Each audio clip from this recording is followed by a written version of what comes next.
இப்போ வேலண்டைன்ஸ் டே போச்சு. இப்போ இந்த வருஷமும் நான் தனியாக தான் இருக்கேன், ரொம்ப அசிங்கமாக இருக்கு அப்படிங்கிறது தான் அந்த லெவலில் தான் என் பையன் இருக்கான். அவங்ககிட்ட போய் நான் இதெல்லாம் கேட்டானா அதெல்லாம் உங்களுக்கு தேவையே இல்லாத டெர்மினாலஜிமா விட்டுருங்கன்னு. ஸோ ரொம்பலாம் சோஷியல் மீடியா ஸ்க்ரால் பண்ணி இவங்க சொல்கிற கருத்தெல்லாம் நான் கேட்கறது இல்லை. அந்த கருத்தெல்லாம் கேட்கும் போதே கடுப்பாக தான் இருக்குது. திடீர்னு சந்தனா வேற யாரும் நடிச்சிருக்காங்க அப்படின்ட்டாங்க, இது நான் இல்லப்பா அப்படின்ற நானே போயிடுவேன். ராம் பிடிக்கல ராம் அப்படின்னு சொல்லிட்டு நான் இப்போ வரைக்கும் லிசினே கூப்பிட மாட்டாரு, ஸ்டெல்லா மிஸ் தான் கூப்பிடுவாரு. என் பையன்லாம் இன்ஸ்டால மட்டுமே தான் எல்லாமே போஸ்ட் பண்றான். ஃபேஸ்புக்ல ஏன்டா போடலன்னு, அங்க போட்டு யார் பாக்குறதுப்பா, யாரு பாக்குறதா, இதே தானடா நம்பி நம்ம போஸ்ட் பண்ணிட்டு இருக்கோம். It's mean Stella miss for him, originally Lissy. But Stella miss ஒரு எபிக்கான கேரக்டர் சொல்லி ஆகணும். நம்ம எல்லாம் பார்த்து அப்படியே இந்த மிஸ் அப்படின்ற மாதிரி நிறைய ஸ்டூடெண்ட்ஸ் யோசிச்சிருந்துருக்காங்க. இப்ப கூட பயமா இருக்குது அவங்க. எல்லாருமே அது ஃபீல் பண்ணாங்க, சந்திரா மாதிரி இருந்த அப்படின்னா. சரி, அதுல ஒரு ஆள் வினோத் சாகர். ஓகே, சென்சிபிளா இருக்கும். வினோத்துக்கு ஃபோன் பண்ணி கேட்டு, ஏய் இந்த மாதிரி ஒன்று வந்திருக்குன்னு சொன்னேன், அது வேணாம் அது விட்டுரு, அது வேணாம் உனக்கு, அது வேணாம் விட்டுரு அப்படின்ட்டு.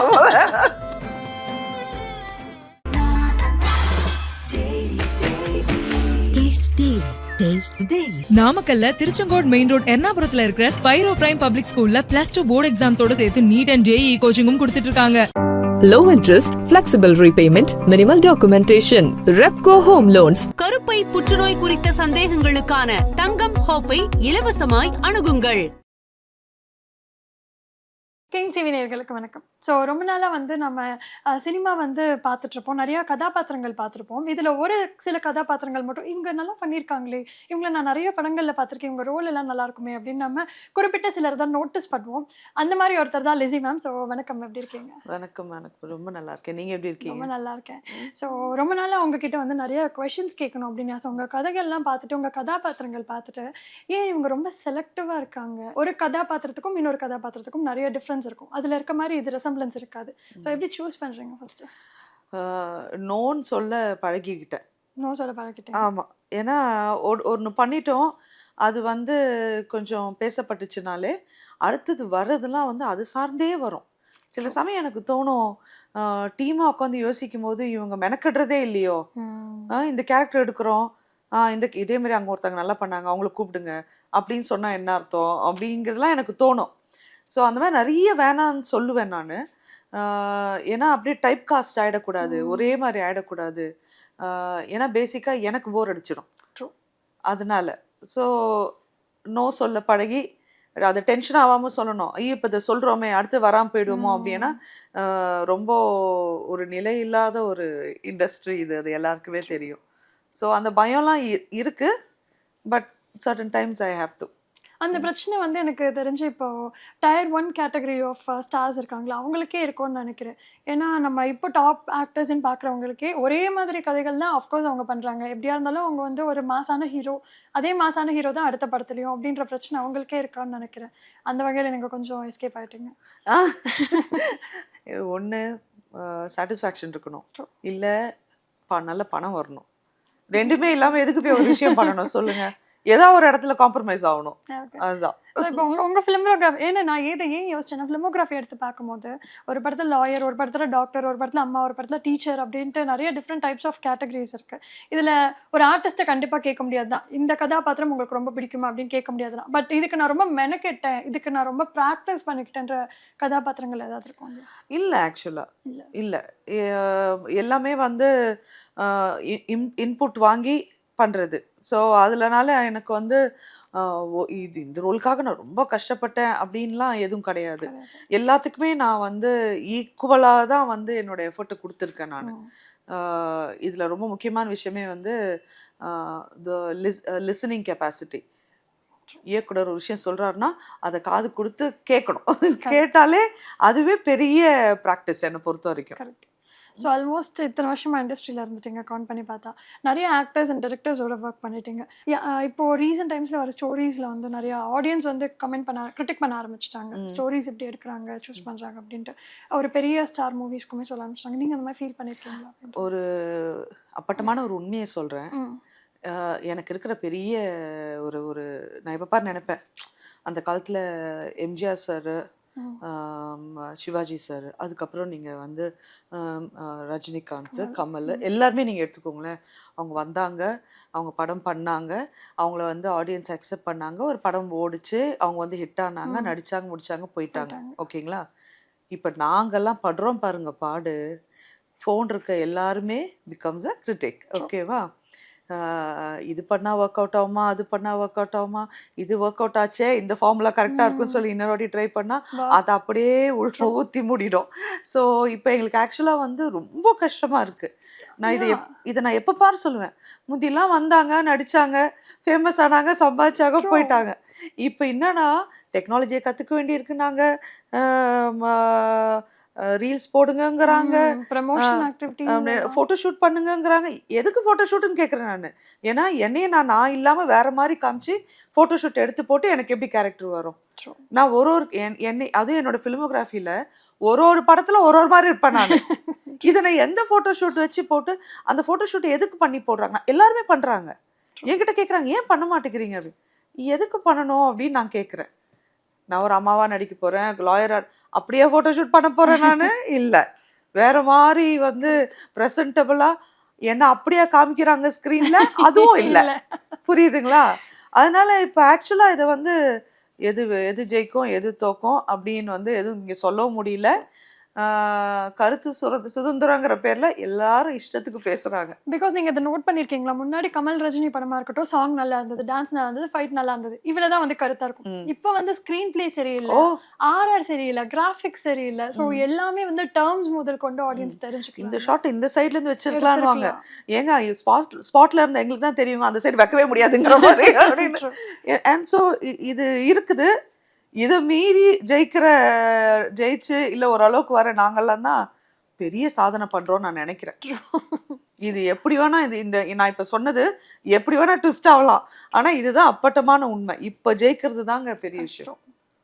It's a massive effort from all direction. ஒவ்வொரு கேரக்டர்ஸ்லையும் உங்களை ஒவ்வொரு விதமாக காட்டுறாங்க. நீங்கள் ஆளே டோட்டலாக வேறு மாதிரி பார்க்குறோம். பட் இப்போ நாங்கள் டோட்டலாக வேறு மாதிரி பார்க்குறோம். எங்களால் நம்ப முடியல நீங்கள் வந்து ஒரு அடல்ட்டோட மாம் அப்படின்றதும் கண்டிப்பாக நம்ப முடியல. பிகாஸ் நீங்கள் நிறையா இப்போ இருக்க ஜெனரேஷனுக்கு ஏற்ற மாதிரி உங்களை நிறையா மாற்றிக்க வேண்டியது இருக்கு இல்லையா? நீங்கள் நிறையா வந்து உங்களை கைண்ட் ஆஃப் அப்கிரேட் பண்ணிக்கிறேன்னு சொல்றீங்களா? எஸ், எக்ஸாக்ட்லி, அப்கிரேட் பண்ணிக்கிறேன். இல்ல, நான் எதுவும் பண்ணல, இதுதான் நான். இதுதான் நீங்க. this is totally me, original. நான் எதுவும் வந்து இதுக்காக அப்டேட் ஆகணும் அதுக்காக அப்டேட் ஆகணும் கிடையாது. படத்துக்காக ஒரு வாட்டி ஒரு மாறுறது ஓகே. பட் நான் எப்படி இருக்கனோ நான் அப்படியே தான் இருக்கிறேன். ஐயோ இந்த காலத்துக்கு ஏற்ற மாதிரி மாறணும் அப்படிலாம் இல்லை. நான் ஒரு ஃப்ளோவில் எப்படி வந்தேனோ அப்படியே தான் இருக்கேன். அதே மாதிரி தான் இருக்கீங்க. ஸோ இந்த பாயிண்ட் ஆஃப் இந்த டிஃப்ரெண்ட் ஷேட் ஆஃப் லிஸி இருக்காங்க இல்லையா, ஒரு மாம் அப்படின்ற ஒரு பாயிண்ட் ஆஃப் வியூ இருக்குல்ல, அவங்க கிட்டேருந்து நிறைய கொஷின்ஸ் கேட்கணும்னு நினைக்கிறோம். ஏன்னா எப்படி நீங்கள் சமாளிச்சிங்க ஒர்க் அண்ட் ஒரு சன், எப்படி அவர் எந்த மாதிரி இந்த ஜென்சி டைப் ஆஃப் சன் தானே அவர்? இல்லை, I'm very blessed to have him. ஏன்னா ரொம்ப கிரவுண்டட், ரொம்ப லெவல் ஹெட்டட், ரொம்ப ரெஸ்பெக்ட்ஃபுல், எல்லாருக்குமே அவரை பிடிக்கும். அந்த மாதிரி ஒரு கேரக்டர். எக்ஸென்ட்ரிக்காக பிஹேவ் பண்ணுறதோ இல்லை அவன் டீனேஜில் கூட அந்த டீனேஜுக்குரிய எந்த விஷயமும் அவன் பண்ணலை. ஆக்சுவலாக நான் அதெல்லாம் எதிர்பார்த்து நான் ப்ரிப்பேர்டாக இருந்தேன், ஆக்சுவலாக ரெடியாக இருந்தேன். பட் அதெல்லாம் எதுவுமே இல்லை. ரொம்ப டீசெண்டாக, பேசிக்காக ரொம்ப டீசெண்டான ஒரு கேரக்டர். அதனால வந்து இது பிடிக்கும் இது பிடிக்காது, இதுதான் ரைட்டு, இதெல்லாம் வேண்டாம் அப்படின்னு நினச்சி போயிடுற ஒரு டைப்பு. அவருக்கே உரிய குறும்பெல்லாம் இருக்குது. அதெல்லாம் ரொம்ப இன்டலெக்சுவலான குறும்பா இருக்கும். ஸோ ரசிக்கிற மாதிரி இருக்கும். ஸோ கடவுள் அந்த விதத்தில் எனக்கு ரொம்ப பிளஸ் பண்ணி என்னோட இந்த பேசேஜை ரொம்ப ஸ்மூத்தாக அப்படியே ஆமாம் முக்கால்வாசி நேரம் அவருக்கு தான் என்ன எப்படி சமாளிக்கிறதுன்னு தெரியாமல் இருக்கும். என்னோட டான்ட்ரம், என்னோட மூட் ஸ்விங்கு, ஒரு சில டைம்ல ரொம்ப ஃபர்ஸ்ட்ரேட் ஆகி உங்க அப்பாட்டையும் கம்ப்ளைண்ட் பண்ண முடியல, எங்க அப்பாட்டையும் கம்ப்ளைண்ட் பண்ண முடியல, மதர் ரொம்ப பண்றீங்க. அந்த பிள்ளை என்ன பாடுபட்டு இருந்தா இந்த டயலாக் சொல்லிருப்பாரு. இப்ப நான் எங்க போய் கம்ப்ளைண்ட் பண்ணுவேன் அப்படின்னு ஓரா பண்றீங்க, போக ஒரு ரூமுக்குணும். நல்லா தானே பேசிட்டு இருங்க, திடீர்னு என்னாச்சு? ஏதாவது எனக்கு மூட் அவுட் இருக்கும், மூட் ஸ்விங்கா இருக்கும். அவன் எதுவுமே பேசாத ரூமுக்கு போ அப்படின்னு. ஸோ நான் எதுவுமே பேசலன்றோம். ஸோ அதனால எனக்கு எந்த இதுவும் வந்தது இல்லை. ஆனா சின்னதுலயே வந்து I have groomed him well. So அது வந்து எல்லா பேரண்ட்ஸுமே பண்ணணும். அந்த ஸ்டேஜ் இருக்கு பார்த்தீங்களா, அந்த அவங்க வளர்ந்து அந்த ஒரு 5 வயசு, அந்த அந்த 10 வயசுக்குள்ளலாம் அவங்கள ஃபுல்லா வந்து ரெடி பண்ணிடணும் நீங்க. பண்ணிட்டா அதுக்கப்புறம் நீங்க எதுவுமே ஆக்சுவலா யோசிக்க வேண்டாம். ஓகே. அவங்களே அப்படியே ஒரு வந்து ஸ்மூத்தா போயிடும். கரெக்ட். ட்ரூ. நீங்க இப்போ வந்து ஆல்மோஸ்ட் உங்க பையன் இப்போ வந்து நான் எதுவுமே பார்த்துக்க வேணாம். பட் இப்போ இருக்க மாம்ஸ், இப்போ இருக்க வந்து இந்த நியூ மாம்ஸ் எல்லாம் இருக்காங்களா, அவங்கள பார்த்துருக்கீங்களா? இப்போ வந்து குழந்தை வளர்க்கறதுக்கு நிறைய வந்து கிளாஸஸ் எடுக்கிறாங்க. டேர்ம்ஸ் அது நம்ம தப்புன்னு சொல்ல முடியல. பட் இது ரொம்ப அதிகமா இருக்கும் அப்படின்னு உங்களுக்கு எனக்கு இல்ல தோணுது. நான் தப்பு சொல்லுவேன். சொல்லுவீங்களா? ரொம்ப பேரனாய்டா இருக்காங்க. ம். ரொம்ப பேரனாய்டா இருக்காங்க. ஏன்னா அப்படியே நான் என்ன நம்ம இவ்வளவு கஷ்டப்படலையேங்கிற மாதிரி இருக்கு. அப்படியே என்ன சுத்தி நிறைய பேர் இருந்தாங்க, என் பிள்ளைய வளர்த்து விட்டாங்களா சொன்னா ஒத்துக்க மாட்டேன். ஏன்னா நான் அவங்க கூட தனியாவே இருந்திருக்கேன். நான் தனியா தான் இருந்திருக்கேன் ஆக்சுவலா. ஸோ நான் தான் வளர்த்துருக்கேன். அப்படியே இட் டேக்ஸ் அ வில்லேஜ்னு சொல்லுவாங்க. அந்த மாதிரி அப்படி குடும்பமே சேர்ந்துலாம் பண்ணல. அஃப்கோர்ஸ் அவனோட தாத்தா பாட்டி, என்னோட சித்தப்பா சித்தியோட ப்ரெசன்ஸ் எப்பவுமே இருந்தது. அது நான் டிசைட் பண்ணேன். ஏன்னா வந்து ஒரு குழந்தையோட வளர்ப்புல வந்து தாத்தா பாட்டி எல்லாம் இருக்கணும். என் தங்கச்சி, அவனுக்கு சித்தி, அதே மாதிரி என் தம்பி, இந்த ப்ரெசன்ஸ் எல்லாம் இருக்கணும் அப்படின்னு சொல்லி நான் விட்டுருவேன்.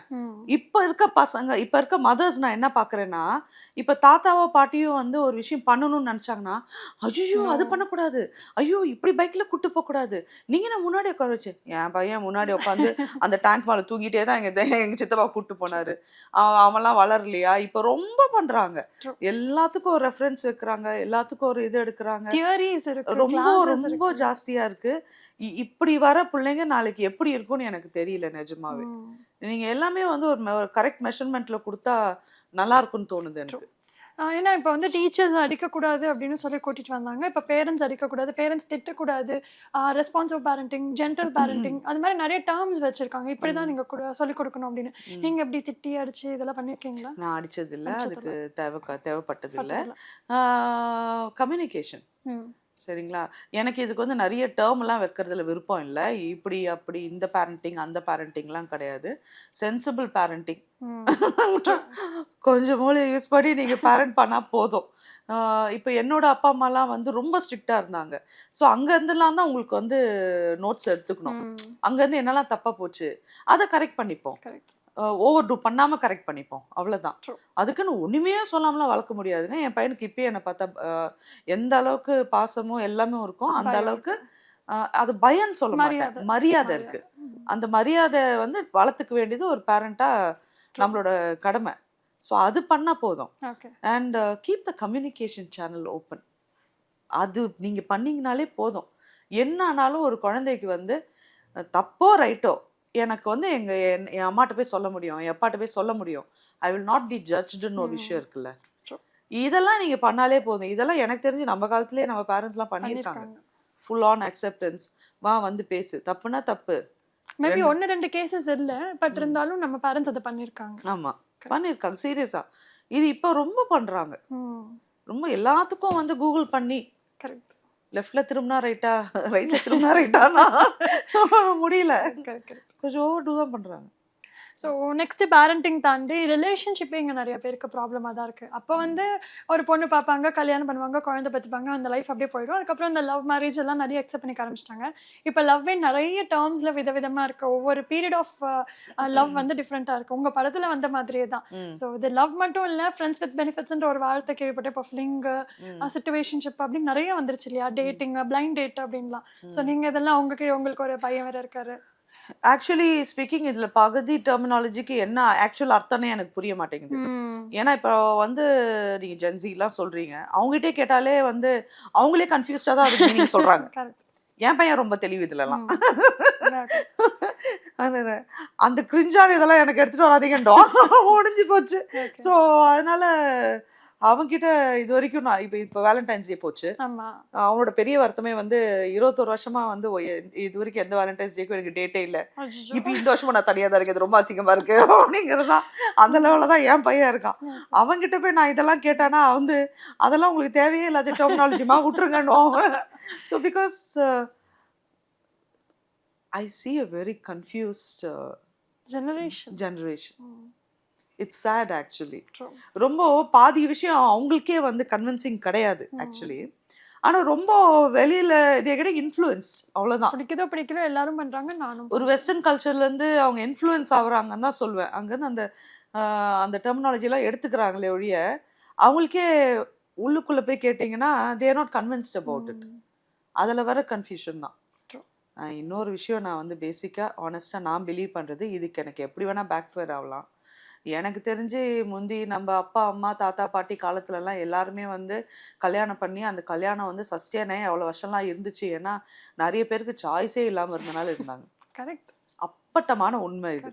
உட்காந்து உங்கள் அப்பா கிட்டேயோ அம்மா கிட்டேயோ எவ்வளோ ஜென்யூனாக ஹாப்பியாக இருந்தீங்க, எத்தனை வாட்டி உங்களுக்கு வந்து பிச்சுக்கிட்டு போகணுன்னு இருந்திருக்கோம். ஆனால் ஏன் நீங்கள் போகல? எஜுகேஷனல் பேக்ரவுண்ட் இருந்திருக்காது, இல்லை ஃபினான்ஷியல் சப்போர்ட் இருந்திருக்காது, சோஷியல் நார்ம்ஸுங்கிறது வந்து அப்போல்லாம் ரொம்ப ஸ்ட்ராங்காக இருந்தது, ரொம்ப ஸ்ட்ராங்காக இருந்தது. தலையே முழுசா போயிடுச்சுன்னு சொல்ல முடியாது. இப்போ ஆனால் கொஞ்சம் எதிர்த்து வராங்க இல்லையா? முந்தி வந்து அந்த கான்செப்டே இல்லை. அப்படி நிறைய இதனால கல்யாணம் ஆச்சு வாழ்ந்து முடிச்சிடுவோன்னு வாழ்ந்தவங்க தான் நிறையா. இப்போ என்ன ஆகுதுன்னா ஃபினான்ஷியல் இண்டிபெண்டன்ஸ் வந்து நிறைய வந்துருச்சு. வந்தனால அந்த கஷ்டத்தை அனுபவிக்கணும் அவசியம் இல்லைன்னு நினைக்கிறாங்க. கரெக்ட். ப்ளஸ் இதில் இன்னொரு பிரச்சனை என்னென்னா, ஒரு சில டைப் ஆஃப் பீப்புளை பார்க்கும்போது, இல்லை ஒரு சில செட் ஆஃப் பீப்புள் பார்க்கும்போது உடனே எதுவுமே ஏற்றுக்க முடிய மாட்டேங்குது. உடனே இல்லை வேண்டாம், இல்லை வேண்டாம், இல்லை என்னால் ஒரு மைனர் இன்கன்வீனியன்ஸ் கூட ஃபேஸ் பண்ண முடியாது அப்படின்ற மாதிரி இருக்காங்க. அந்த ஒரு கம்ஃபர்ட் ஜோனுக்குள்ளேயே இருக்கும் அப்படின்ற ஒரு ஃபீலிங் இருக்குல்ல. ஓகே, இதுதான் நம்ம இதுக்கு முன்னாடி பேசணும். இந்த ஓவர் பேரண்டிங்னால வர பிரச்சனையா இருக்கலாம்ல. மேபி ஓவர் பேரண்டிங்னால ஓவரா நீங்க எதுவுமே வந்து இப்போ என் பையன் சின்னதுல வந்து அவன் IIQ கிட்டு ஜெயிச்சுக்கிட்டே இருக்கான்.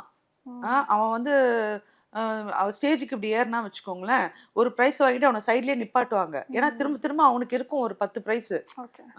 அப்போ எதுக்கு அவனை இறக்கி இறக்கி ஏற்றணும்னு நிப்பாட்டுவாங்க. ஒரு பாயிண்ட்ல எனக்கு தோணுது, இவன் ஜெயிச்சுக்கிட்டே இருக்கான், இவனுக்கு தோல்வியே தெரியாமல் போயிடும். அப்போ நான் அவனை கூப்பிட்டு சொல்கிறேன், காம் டவுன், எல்லாத்துலையும் நீ போய் வின் பண்ணணும் அவசியம் இல்லை. உன் ஃப்ரெண்ட்ஸ் இருக்காங்க, அவங்களாம் வின் பண்ணிட்டோம், சைடில் நின்று வெடி பார்க்குறது நல்லா தான் இருக்கும், சும்மா போய் ட்ரை பண்ணு. ஓவராக போய் ப்ரிப்பேர் ஆகி ட்ரை பண்ணாமல் just for the participation sake போய் ட்ரை பண்ணு. தோத்தனா பரவாயில்ல, don't forget to have fun, don't forget to have fun. என் பையன்கிட்ட கேட்டிங்கன்னா அவன் சொல்லுவான், என் வாழ்க்கை என்னோட 21 வருஷம் வாழ்க்கையில் எங்கள் அம்மா திரும்ப திரும்ப சொன்ன ஒரே statement, please have fun baby, please have fun baby. எத்தனை பேரண்ட் சொல்கிறாங்க. நீங்கள் எல்லாத்துக்கும் பாதுகாக்கணும், எல்லாத்துக்கும் பிடிச்சிக்கணும், எதுக்குமே நெகட்டிவிட்டியே பார்க்கக்கூடாது, கஷ்டமே பார்க்கக்கூடாதுன்னொன்னே அது என்ன ஆகிடுது, அது டிரான்ஸ்லேட் ஆகுதுங்க பாக்கி விஷயத்தில், முக்கியமாக ரிலேஷன்ஷிப் விஷயத்தில் டிரான்ஸ்லேட் ஆகுது. அவங்க கஷ்டமே பார்க்க மாட்டேன்றாங்க. ஒரு சின்ன கஷ்டம் வந்தோடனே எதுக்கு வேணாம், 100 சாய்ஸ் இருக்கு அப்படின்ற மாதிரி போயிடுறாங்க. அதுதான் மைக்ரோ மேனேஜ் பண்ணக்கூடாது, விட்டுறணும். யா, இப்போ நீங்களே இந்த இன்டர்வியூ ஸ்டார்ட் பண்ணும்போது வந்து ரொம்பலாம் ஃபிலாசபி பேச வேண்டாம் அப்படின்னு ஒரு தாட் வந்ததுல, ஆனா நமக்கு ஜென்யூனா ஒரு சில கருத்து சொல்லணுன்ற எண்ணம் இருக்கும். பட் நம்மளையும் கிரிஞ்சா பாத்துருவாங்களோ, நம்மளும் இந்த 100ல 1 ஆயிடுவோமோன்ற ஒரு தாட் வருதுல்ல, அது ஏன் அப்படின்னு உங்களுக்கு ஒரு அது ஏன்னா இப்போ எல்லாரும் கேமரா மைக்கு ஒன்று ஆன் பண்ணாலே வந்து கருத்து சொல்ல ஆரம்பிச்சிட்டாங்க எல்லாருமே. எல்லாருக்குமே 1000 ஒப்பீனியன் இருக்கு. முந்தியெல்லாம் வாய்ஸ் அவுட் பண்ணாம இருந்தாங்க. இப்போ என்னன்னு தெரியல, எல்லாரோட டிக்ஷன் வந்து பெருசாயிடுச்சு நினைக்கிறேன். எல்லாருக்கும் நிறைய டெர்மினாலஜி தெரியறனால நினைக்கிறேன். எல்லாரும் அந்த டெர்மினாலஜிலாம் யூஸ் பண்ணி நிறைய பேசிக்கிட்டே இருக்காங்க. ஸோ அதில் போயிட்டு எனக்கு வந்து 10ஓட 11னா என்னோட சென்சிபிலிட்டியும் போய் அங்கே அடைஞ்சிட வேணாம் நான் பார்க்குறேன், வேற எதுவும் கிடையாது. கருத்து சொல்ல வேணாம் அப்படின்னு நான் சொன்ன ரீசன் அதுதான். பட் ஆனால் நம்ம ப்ராக்டிக்கலாக பேசுகிறோம். நம்ம இங்கே வந்து ஆக்சுவலாக யாரையும் வந்து நீ இப்படி தான் வாழணும்னு சொல்ல வரல. We are just talking about இங்கே ஆக்சுவலாக என்ன நடக்குதுங்கிறது. ட்ரூ. இப்போ நீங்கள் சோஷியல் மீடியாலாம் யூஸ் பண்ணுறீங்களா, பார்க்குறீங்களா? சோஷியல் மீடியா பார்ப்பீங்க. ஓகே. ஸோ உங்களுக்கு இந்த கண்டென்ட் ரொம்ப பார்க்க மாட்டேன். ரொம்ப பார்க்க மாட்டீங்க. பட் இந்த கண்டென்ட் ஓவர்ஃப்ளோ ஆகிறத பற்றி பார்த்துருக்கீங்களா? அது எதுவுமே நான் பார்க்கறது இல்லை. பார்க்க மாட்டீங்க? அது எதுவுமே பார்க்கறது இல்லை. இப்போ கடந்த ஒரு 1 இயரா வந்து ஆக்சுவலாக ரொம்ப ஸ்க்ராலிங்கே நான் பண்ணுறது இல்லை. ஓகே. ஃபர்ஸ்ட் திங்கு ஐசைட் வேற பிரச்சனை வந்தனால டாக்டர் வந்து பயங்கரமான ஒரு ரெஸ்ட்ரிக்ஷன் வச்சாரு. நோ கேஜெட்ஸ் அப்படின்னாரு. அப்சல்யூட்லி நோ கேஜெட்ஸ்னாரு. அப்சல்யூட்லி நோ கேஜெட்ஸ் எல்லாம் வாழ முடியாது. இன்னைக்கு யாரும் வந்து ஃபோன் எடுத்து ஃபோன் பண்ணிலாம் பேசுறது இல்லை, வாட்ஸ்அப்ல தான் போடுறாங்க மொத்த விஷயமும். அது நான் வந்து கேஜெட்ஸே பார்க்க மாட்டேன்னா நான் வீட்டுக்குள்ளேயே தான் உட்காந்துக்கலாம், வேலை பார்க்க முடியாது. ஸோ ரொம்பலாம் சோஷியல் மீடியா ஸ்க்ரால் பண்ணி இவங்க சொல்ற கருத்தெல்லாம் நான் கேட்கறது இல்லை சீரியஸா. ஏன்னா முக்கால்வாசி கருத்து சொல்றவங்க பின்னாடி எப்படி இருக்காங்கிற ரியாலிட்டி வேற எனக்கு தெரியுங்கிறனால அந்த கருத்தெல்லாம் கேட்கும் போதே கடுப்பாக தான் இருக்குது. பட் ஏதாவது ஃபேவரட் ஆப் இருக்கா? இந்த ஆப் கொஞ்சம் நீங்க அதிகமா யூஸ் பண்றது அப்படின்னா? இன்னைக்கு வரைக்கும் வந்து Facebookல தான் நான் ஆக்சுவலா கொஞ்சம் ஆக்டிவா இருப்பேன். நீங்க நான். Facebook ஆள் தானா? இன்ஸ்டாகிராம் சைடு வரதில்ல? வரேன், ம். கடமை, வேற வழி இல்ல. இந்த இண்டஸ்ட்ரியில இருக்கிறேன், நான் என்ன ப்ரொமோட் பண்ணணும் அப்படின்னா அது வேணும். ஆனா ஃபேஸ்புக் அளவுக்கு எனக்கு அங்க கம்ஃபர்ட் இல்லாத ரீசன் ஏன்னா இங்க என்னோட மொத்த சைல்ட்ஹுட் ஃப்ரெண்ட்ஸ் இருக்காங்க, மொத்த ஃபேமிலி இருக்குது, க்ளோஸ் ஃப்ரெண்ட்ஸ் எல்லாரும் இருக்காங்க. ஸோ அதனால இங்க ஃபன்னா இருக்கும். அண்ட் நான்லாம் கூச்சமே படாம என்னை நானே வந்து பங்கமா இருக்க போட்டோ போட்டுப்பேன். ஆனா அந்த Facebook வந்து ஒரு வேற லெவல். அந்த ஆர்குட் டைம்ல இருந்தே Facebook நீங்க ரொம்ப வருஷமா யூஸ் பண்ணிருக்கீங்கல்ல, அதுவே எவ்வளவு டிரான்ஸ்ஃபார்ம் ஆயிடுச்சுல்ல. Once upon a time Facebook நம்ம அதை எப்படி யூஸ் பண்ணிட்டு இருந்தோம் அப்படின்றதே வேற டிஃபரெண்ட். இப்போ இப்பத்த பிள்ளைங்களுக்கு வந்து Facebook மதிக்க மாட்டேங்கிறாங்க. இப்ப என் பையன்லாம் வந்து இன்ஸ்டால மட்டுமே தான் எல்லாமே போஸ்ட் பண்றான். Facebookல ஏன்டா போடலன்னு, அங்க போட்டு யார் பாக்குறதுன்றா. யாரு பாக்குறதா, இதே தானடா நம்பி நம்ம போஸ்ட் பண்ணிட்டு இருக்கோம். சோ அவங்க மாறி போயிட்டாங்க. நெக்ஸ்ட் இப்போ உங்களோட சோஷியல் லைஃப் தாண்டி சினிமா லைஃப் அப்படின்ற உங்களோட கெரியருக்கு வந்தோம்னா ஆல்மோஸ்ட் டைரக்டர்ஸ் பற்றி தான் இப்போ நம்ம பேச போகிறோம். நான் உங்களோட படங்கள் லிஸ்ட்டு சொல்கிறேன், அதில் ஆக்டராக நீங்கள் உங்களை ரேட் பண்ணுங்க. இந்த மூவியில் நான் ஒரு ஆக்டராக இந்த பர்சன்ட் கொடுத்துருக்கேன், இல்லை இந்த பர்சன்ட் நான் ஃபீல் பண்ணுறேன் அப்படின்ற ஒரு ரேட்டிங். இந்த கேள்வியே எனக்கு தப்பா இருக்கும். ஏன்னா நான் எங்கேயுமே வந்து கம்மி பர்சன்டேஜ்லாம் கொடுக்க மாட்டேன். நோ, எனக்கு I have to give my best. Okay, நான் என்னோட 100% paranoid about it. அதனால இது ஒர்க் ஆகுது. சீரியஸா எந்த படத்துக்கும் போயிட்டு அண்ட் அது எப்படி அது கரெக்டா இருக்கும், ஒரு படம் பேர் மட்டும் சொல்லி இதுக்கு நான் வெறும் 40% தான் கொடுத்தேன் அப்படின்னு சொன்னா இது என்னது இது, அடுத்தது எனக்கு கால் வரும், ஏமா என் படத்துல வெறும் 40% கொடுத்தேன் அப்படின்னு. அதெல்லாம் கிடையாதுங்க, நான் எல்லா படத்துக்கும் கரெக்டா தான் கொடுத்துருக்கேன். Next question. Director Ram and உங்களோட ரிலேஷன்ஷிப் பத்தி, ஐ மீன் ஒரு ஆக்டர் அண்ட் டைரக்டரா இருக்க ரிலேஷன்ஷிப் தாண்டி பர்சனலா ஒரு கனெக்ட் இருக்குல்ல, ஒரு நல்ல ரிலேஷன்ஷிப் இருக்குல்ல, அதை பத்தி சொல்லாமா? நான் இப்ப அவர்கிட்ட பேசியே பல வருஷம் ஆகுது. இதுதான் அப்பட்டமான உண்மை. ஏன் எல்லாரும் வந்து நானும் ராமும் டெய்லி பேசுற வேலை ஃப்ரெண்ட்ஸ் நினைக்கிறாங்கன்னு எனக்கு முதல்ல தெரியல. அஃப்கோர்ஸ் இன்ட்ரடியூஸ்ட் மீ, நாங்கள் கண்டினியூஸாக படம் பண்ணோம். எனக்கு பேசிக்காக ஒரு பழக்கம் இருக்கு. நான் ரெகுலராக கூப்பிடுற ஒரு 3 பேர் இருக்காங்க, அதை தவிர்த்து யாருக்கும் ஃபோன் பண்ண மாட்டேன். எனக்கு என்னன்னா ஏதாவது நமக்கு இப்போ ராமே எடுத்துக்கோங்க, அவர் அதுக்கப்புறமும் படங்கள் பண்ணிட்டு தான் இருக்காரு. அப்படி அவர் வந்து அடுத்து பண்ற படத்துல இந்த கேரக்டர் ஸ்டெல்லா மிஸ் தான் பண்ண முடியும் அப்படின்னு நினைச்சா எனக்கு கண்டிப்பா அவர் ஃபோன் பண்ணுவார், எனக்கு தெரியும். ஏன்னா I know we both have each others numbers. We do our பர்த்டேக்கெலாம் விஷ் பண்ணுறது, மெசேஜ் தான் அனுப்பேன், கால்லாம் பண்ண மாட்டேன், யாருமே டிஸ்டர்ப் பண்ண மாட்டேன், மெசேஜ் தான் அனுப்பேன். ஸோ கூப்பிடுவாங்கன்னு எனக்கு தெரியும். ஸோ அதனால எனக்கு இப்போ நான் பேசி சாலிடாக ஒரு 5 வருஷமாவது இருக்கும். நம்புவீங்களா? அவ்வளவுதான். ஆனா அவர் உங்களுக்கு ஒரு பேர் வச்சதா கேள்விப்பட்டோம், பேர் வைக்கலாம்னு ஆசைப்பட்டதா கேள்விப்பட்டோமே. அது லிசின்னு வந்தப்போ இங்க வந்து ஃபர்ஸ்ட் பழைய ஆக்ட்ரஸ் ஒருத்தங்க இருந்தாங்க இல்லையா, லிசி இருக்காங்க. ஸோ அவங்க பேரே இருக்குங்கிறனால அவர் வந்து பேர் மாத்தலாம் அப்படின்னாரு. முதல்ல எனக்கு அதுல உடன்பாடு இல்லை. இவ்வளோ வயசுக்கு அப்புறமா ஒரு பேரை மாத்தி அதுவே எனக்கு வேணா பிடிக்கல அப்படின்ச்சு. சரி அவர் கேட்குறாரே சொல்லிட்டு, சரி என்ன பேர் சொல்லுங்க, சூப்பர் பேர் நான் செலக்ட் பண்ணியிருக்கேன், சந்தனா அப்படின்னாரு. நான் எவ்வளவு ஸ்டைலா லிசின்னு வச்சுட்டு சுத்திட்டு இருக்கேன், என்ன கூட்டு வந்து சந்தனான்னு ஒரு பேரை கூட. என்னோட ஆக்சுவல் பேரு பேப்டைஸ் நேம் வந்து எலிசபெத் சங்கீத். ஓகே, இது யாருக்குமே தெரியாது. எலிசபெத் சங்கீத் தான் என்னோட ஆக்சுவல் பேரு. இந்த எலிசபெத்ங்கிறது தான் லிசின்னு கூப்பிடுவாங்க எல்லாரும். ஸோ அது ஃபிக்ஸ் ஆயிடுச்சு. எனக்கு லிசி தான் தெரியும், எல்லாம் என் friends everybody calls me Lizzy. திடீர்னு சந்தனா நம்ம ஃப்ரெண்ட் இல்லப்பா வேற யாரோ நடிச்சிருக்காங்க அப்படின்ட்டாங்க, இது நான் இல்லப்பா அப்படின்ற நானே போயிடுவேன். அதனால இல்ல முடியாதுங்க, ராம் பிடிக்கல ராம் அப்படி சொல்லிட்டேன் நானு. அதனாலயா என்னன்னு தெரியாது, அவரு என்ன இப்போ வரைக்கும் லிசினே கூப்பிட மாட்டாரு, ஸ்டெல்லா மிஸ் தான் கூப்பிடுவாரு. அந்த ஃபர்ஸ்ட் படத்தோட கேரக்டர் நேம் சந்தனா தானே, இல்ல நான் தானே வச்ச ஸ்டெல்லானே கூப்பிடுறேன். ஸ்டெல்லா இல்ல, ஸ்டெல்லா மிஸ் தான் கூப்பிடுவாரு இப்போ வரைக்குமே. எனக்கு தெரிஞ்சு அவருக்கு என் பேர் லிசிங்கிறது தெரியாதுன்னு மறந்துச்சுன்னு நினைக்கிறேன். கன்ஃபார்மா மறந்துருக்கும், அவருக்கு ஸ்டெல்லா மிஸ் தான் தெரியும். மேபி அப்படியே சேவ் பண்ணி வச்ச ஸ்டெல்லா மிஸ். மேபி ஒருவேளை அவரு சந்தனான்னு சொல்லி ஓகே சந்தனான்னு சொல்லியிருந்தா கூட அவரு அதுக்காவது கூப்பிட்டாவும் நல்லா, அவரு என்ன பேர் வச்சாரு அவர்தான் அப்படின்ற மாதிரி. அதனால it's been Stella miss for him. Originally Lizzie. But Stella miss ஒரு எபிக்கான கேரக்டர் சொல்லி ஆகணும். நம்ம எல்லாம் பார்த்து அப்படியே இந்த மிஸ் அப்படின்ற மாதிரி நிறைய ஸ்டூடெண்ட்ஸ் யோசிச்சிருந்திருப்பாங்க, நிறைய கனெக்ட் பண்ணி இருந்திருப்பாங்க. இந்த மிஸ் தான் பார்த்து அப்படின்னு கனெக்ட் பண்ணி நிறைய. உங்களுக்கு கனெக்ட் ஆச்சா?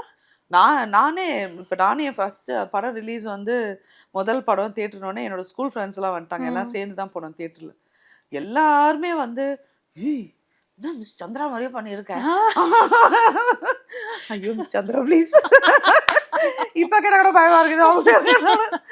இப்ப பார்த்தா கூட இப்ப ஐ மீன் அவங்களுக்கு தெரியாது, இப்ப நாங்க வந்துட்டோம், எவ்வளோ வருஷம் ஆச்சு. ஆனா எல்லாருமே அதை ஃபீல் பண்ணாங்க, சந்திரா மாதிரியே இருந்த அப்படின்னா. சரி, நீங்க எப்படி கிளாஸ்ல எந்த மாதிரி ஒரு ஸ்டூடெண்ட் அப்போ? ஆக்சுவலி ஃபர்ஸ்ட் பெஞ்சா இல்ல லாஸ்ட் பெஞ்ச் அந்த மாதிரி? இல்ல, நம்ம ஃபர்ஸ்ட் பெஞ்ச் உட்காரணும்னு ஆசைப்பட்டாலும் உட்கார விட மாட்டாங்க, அவ்வளவு ஹைட்டா இருந்தேன் நான். அதனால எப்பவுமே என்னோட பேட்ச்ல நாங்களாம் ரொம்ப ஹைட்டு. ஓகே. சோ நம்ம என்ன ஆசைப்பட்டாலும் ஒண்ணும் முடியாது, லாஸ்ட்ல தான் போய் ஆகணும். இந்த ஒரு கேட்டகரி சொல்வாங்கல, ஃபர்ஸ்ட் பெஞ்ச் ஸ்டூடெண்ட் தான் படிப்ஸ், லாஸ்ட் பெஞ்ச்னா ஆறாத்து. எங்க ஸ்கூல்ல அதெல்லாம் நடக்காதுங்க. ரொம்ப நான் ஒரு ஆங்கிலோ இந்தியன் ஸ்கூல்ல படிச்சேன் நானு. தெரிஞ்சது சொல்லும்போது சிஸ்டர் கண்டிப்பா ஸ்ட்ரிக்ட்டா தான் இருப்பாங்க. ஆனா நீங்க சொல்றீங்களா அடிக்க கூடாது அப்படின்னு, அப்பவே எங்க இதுல வந்து எந்த டீச்சர்ஸுமே வந்து கை ஓங்குறதோ அதெல்லாம் ஸ்ட்ரிக்டா அப்பவே இருந்தது. இந்த ஸ்கேல் வச்சுக்கிறது, பெரம்பு வச்சுக்கிறது, இந்த சீன்லாம் கிடையாது. எங்களெல்லாம் அடிச்சதே கிடையாது. அதெல்லாம் ஒரு முறை போதும், அது எதுக்கு அடிச்சு புடிச்சு உருட்டி பரட்டி எல்லாம் நாங்க போயிட போறோம் அவ்வளவுதானே. அதனால இந்த ஃபர்ஸ்ட் பெஞ்ச் லாஸ்ட் பெஞ்சுக்கு அதெல்லாம் இல்ல. But I had my fun, அதெல்லாம் இருந்தது. புலம்பனா பிடிக்காது எனக்கு. நம்மளே 1008 விஷயம் இருக்கான்னு நான் எதுக்குமே புலம்ப மாட்டேன். ஓ இப்படியாச்சா, ஆச்சு, சரி அடுத்தது பாப்போன்னு போயிடுவேன் நான். ஸோ இந்த மாதிரி நிறைய விஷயம் இருக்கு. காசிப் பண்ணா பிடிக்காது எனக்கு. அப்ப அந்த மாதிரி டீம்ல உங்க டீம்ல இல்ல? எனக்கு சுத்தமா பிடிக்காது. நான் காசிப் பண்ணோம்னா அது நான் பண்ற காசிப்பால அவங்களுக்கு டேமேஜ் ஆகாத மாதிரி வீட்டுக்கு வந்து என் பையன் கிட்ட சொல்லுவேன். புரியுதுங்களா? I don't like it. 4 பேர் உட்காந்து அப்படியே நொச்சு நொச்சுன்னு யாரை பத்தியெல்லாம் பேச, இவ்வளோலாம் டேர்ம்ஸ் அண்ட் கண்டிஷன் இருந்தால் எங்க இந்த ஃப்ரெண்ட்ஸ் இருக்கிறது? ஸோ எனக்கு பெருசா இல்லை. கொஞ்சம் பேர் அதாவது ஒரு படம் வந்தா இண்டஸ்ட்ரியில இருக்கவங்க கிட்ட தானே அதை பத்தி நம்ம கருத்து கேட்க முடியும். இந்த மாதிரி ஒரு கேரக்டர் வந்திருக்கு, பண்ணலாமா, இந்த டீம் என்ன, இந்த மாதிரிலாம் வந்து கேட்கறதுக்கு எனக்கு கொஞ்சம் ஃப்ரெண்ட்ஸ் இருக்காங்க. அதுல ஒரு ஆள் வந்து வினோத் சாகர். சென்சிபிளா இருக்கும். வினோத்துக்கு ஃபோன் பண்ணி கேட்டு இந்த மாதிரி ஒண்ணு வந்திருக்குன்னு சொன்னேன், அது வேணாம் அது விட்டுரு, அது வேணாம் உனக்கு, அது வேணாம் விட்டுரு அப்படின்ற அவர் சொல்ற மாதிரியே இருக்கு. ஸோ அந்த மாதிரி அப்படி வேணும்னா யாருக்கா வினோத் சாகர்கிட்ட கேட்பேன். யாரும் இல்லை, அவர்தான், அவ்வளவுதான். ஓகே.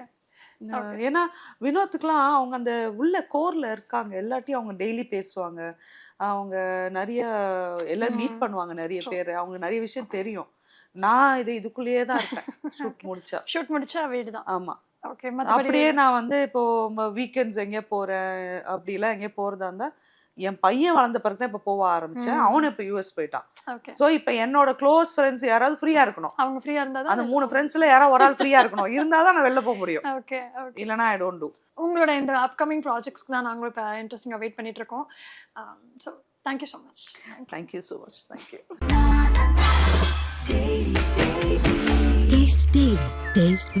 நாமக்கல்ல திருச்செங்கோடு மெயின் ரோட் எர்ணாபுரத்துல இருக்கிற ஸ்பைரோ பிரைம் பப்ளிக் ஸ்கூல்ல +2 போர்டு எக்ஸாம்ஸோட சேர்த்து நீட் அண்ட் JEE கோச்சிங்கும் கொடுத்துட்டு இருக்காங்க. Low interest, flexible repayment, minimal documentation. Repco Home Loans. கருப்பை புற்றுநோய் குறித்த சந்தேகங்களுக்கான தங்கம் ஹோப்பை இலவசமாய் அணுகுங்கள்.